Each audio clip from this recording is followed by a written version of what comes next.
Assalamualaikum warahmatullahi wabarakatuh. Selamat pagi anak-anak.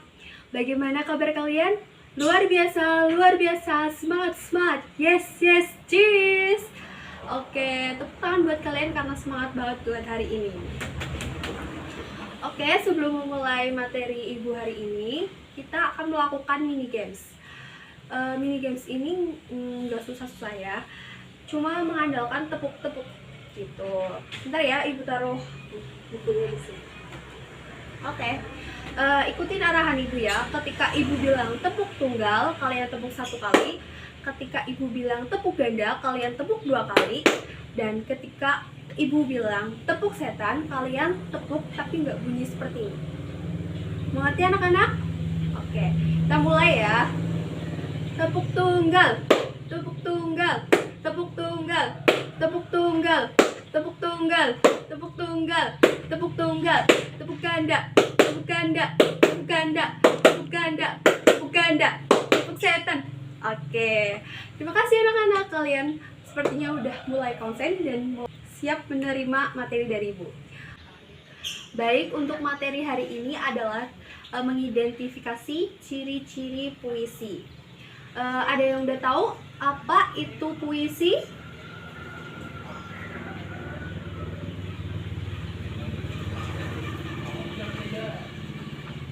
Ya, ada yang udah tahu? Belum? Oke, ibu akan jelaskan. Puisi adalah salah satu karya sastra yang disajikan menggunakan bahasa-bahasa yang indah dan bersifat imajinatif. Selain itu, puisi merupakan rangkaian-rangkaian kata yang digunakan penulis untuk menggambarkan perasaannya. Selain itu, kata-kata yang digunakan dalam puisi berbeda dengan bahasa yang sering digunakan kita dalam sehari-hari. Selain itu, bahasa dalam puisi juga berbeda dengan bahasa karya sastra lainnya seperti drama, prosa, dan lain sebagainya. Inti pokok dari materi kita hari ini adalah tadi apa yang ibu katakan, mengidentifikasi ciri-ciri puisi. Oke. Sepertinya udah ada ringkasan materi di LKS kalian mengenai ciri-ciri puisi. Yang pertama tadi apa? Kita baca bersama-sama. Apa? Penulisan puisi dituangkan dalam bentuk bait yang terdiri dari baris-baris, bukan bentuk paragraf. Terus yang kedua, diksi atau pemilihan kata yang dipakai dalam puisi bersifat kiasan, padat, dan indah. Yang ketiga apa? Selanjutnya, penggunaan majas dan gaya bahasa lebih dominan dalam puisi. Terus yang keempat atau yang terakhir adalah pemilihan kata dalam puisi harus mempertimbangkan adanya rima dan persajakan. Baik, kita kupas bersama-sama ya anak-anak. Yang pertama tadi apa? Penulisan puisi dituangkan dalam bentuk bait yang terdiri atas baris-baris, bukan dalam bentuk paragraf. Nah, di papan tulis ini sudah ada contoh puisi yang ibu tulis.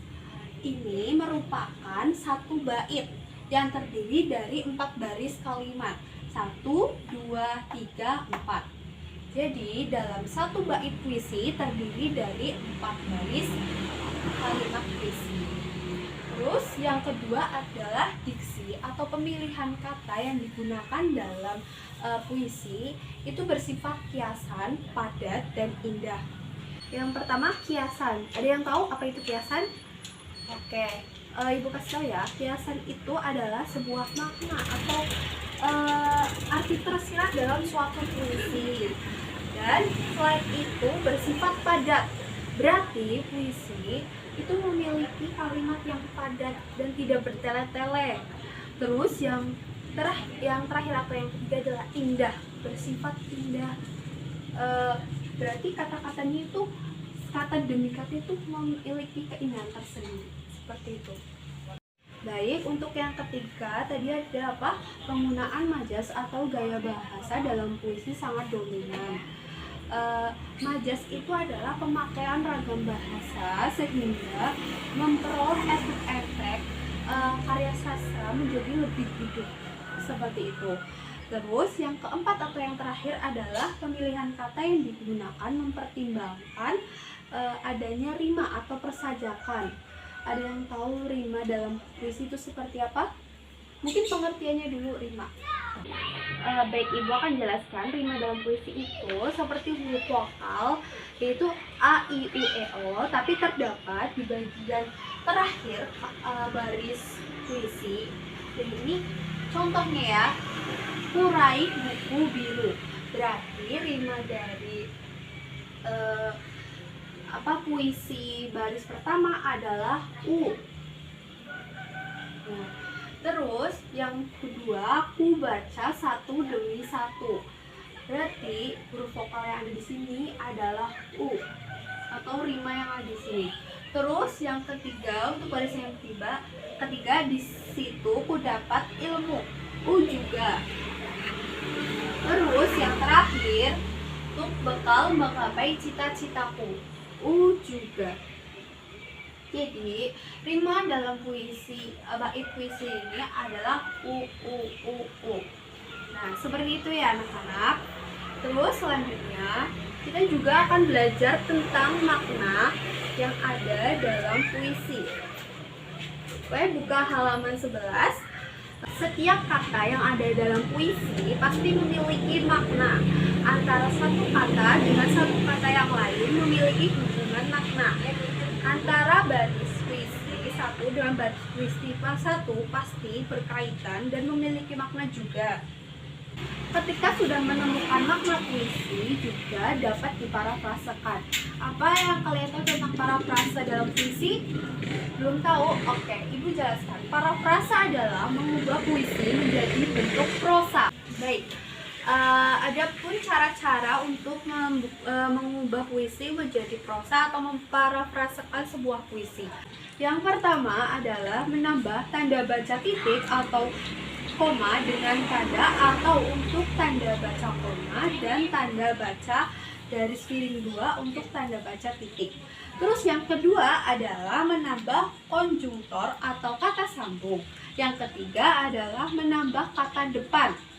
Jadi enggak murni tulisan baris puisi yang ada di depan seperti itu.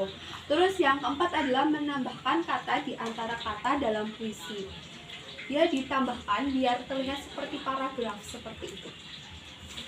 Terus untuk materi kita yang terakhir adalah menemukan makna dalam puisi. Isi puisi dapat kita ketahui setelah kita membacanya. Cara mudah untuk menemukan makna dalam puisi yang pertama adalah mencari kata-kata kunci dari setiap baris. Terus yang kedua, mengganti atau mengubah lirik-lirik puisi dengan menambah tanda baca atau kata penghubung untuk mempermudah pemahaman. Untuk yang ketiga adalah menafsirkan atau mengartikan makna kata dari setiap baris pada setiap bait. Terus yang keempat adalah mengaitkan puisi dengan kehidupan nyata. Nah, untuk yang selanjutnya, Ibu mempunyai media pembelajaran. Fungsi dari media pembelajaran ini adalah untuk mengetahui seberapa besar pemahaman kalian mengenai materi yang Ibu sampaikan tadi. Nah, cara penggunaannya adalah kalian nanti akan mengambil kocokan angka di sini. Nah, setelah dibuka, kalian akan mendapatkan salah satu puisi yang ada di papan ini. Oh ya, maaf ya, sebelumnya Ibu belum mengasih tahu nama media pembelajaran ini adalah apa. Media ini Ibu namai dengan Paromcis atau papan romanticisan, karena di dalamnya terdapat puisi-puisi yang Ibu kutip dari beberapa sumber. Ya, lanjut ya tadi. Setelah mendapatkan angka dari undian ini, terus kalian mengidentifikasi rimanya, terus ada berapa bait, ada berapa baris. Nah, seperti itu. Terus yang terakhir adalah makna. Makna apa sih yang ada dalam puisi-puisi di papan ini? Untuk itu, Ibu butuh satu anak untuk maju ke depan sebagai contoh. Coba dites ini, maju ke depan. Silakan ambil undian di dalam ini. Ambil dong. Oke. Satu aja ya. Coba buka. Kamu dapat nomor berapa? Nomor berapa? Nomor 10. Coba di sana. Ya, nomor 10 ya. Sekarang Dita harus mengidentifikasi puisi pada nomor 10 ini. Yang ini ya, Dita. Oke, Ibu kasih spidolnya. Oke, terima kasih Dita atas partisipasinya. Silakan duduk kembali. Beri tepuk tangan untuk Dita. Oke, kita cek ya, bener atau enggak sih jawaban Dita ini setelah mengidentifikasi puisi pada nomor 10. Kita lihat ya jawabannya. Ibu taruh di bagian belakang kertas ini. Kita lihat. Di sini jawabannya adalah terdapat satu bait puisi. Benar atau enggak ya? Oh, benar. Ya ampun, pintar sekali Dita. Oke, yang kedua adalah terdapat 4 baris. Oh, benar. Oke. Terus rimanya. Oh iya, benar. I-E-A-A. Oke, mana tepukannya buat kita karena sudah berani maju ke depan. Oke. Baik, karena waktu pembelajaran sudah habis, Ibu cukupkan sampai di sini ya, anak-anak. Semoga apa yang Ibu jelaskan tadi dapat dipahami oleh anak-anak dan dipelajari lagi di rumah. Oke. Assalamualaikum warahmatullahi wabarakatuh. Assalamualaikum warahmatullahi wabarakatuh. Perkenalkan, nama saya Ajeng Ayuning Tias, NIM 2024210003. Saya di sini akan membuat video tutorial mengenai media pembelajaran yang akan saya buat. Media pembelajaran yang akan saya buat berjudul Panroncis atau Papan Roman Picisan. Untuk alat dan bahannya, yang pertama adalah papan polos seperti ini. Terus ada kertas tempel seperti ini,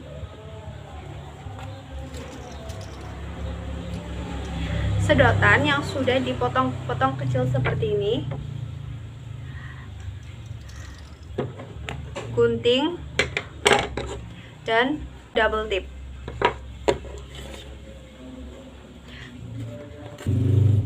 Untuk video tutorialnya kita simak di video berikut ini. Untuk langkah yang pertama adalah hiasi papan polos ini menggunakan pita atau sebagainya. Nah, di sini saya menghiasi papan polos ini menggunakan pita yang sudah saya buat. Nah, untuk langkah yang selanjutnya kita akan membuat atau menulis puisi di kertas tempel ini yang dikutip dari beberapa sumber. Kita nomori dengan nomor 1. Kau datang setiap hari.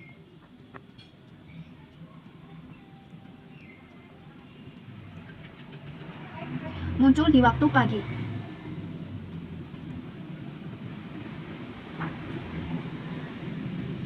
Cahayamu terang benderang.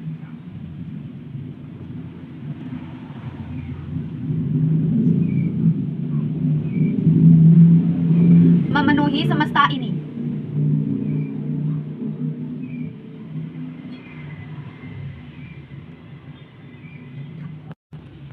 Nah, setelah itu kita lepaskan dari kertas ini. Lalu kita tempelkan ke papan yang kita sudah hiasi dengan pita. Selanjutnya kita akan membuat nomor undian. Kita tulis di sini nomor 1. Lalu kita lepaskan. Lalu kita potong bagian yang untuk merekatkan.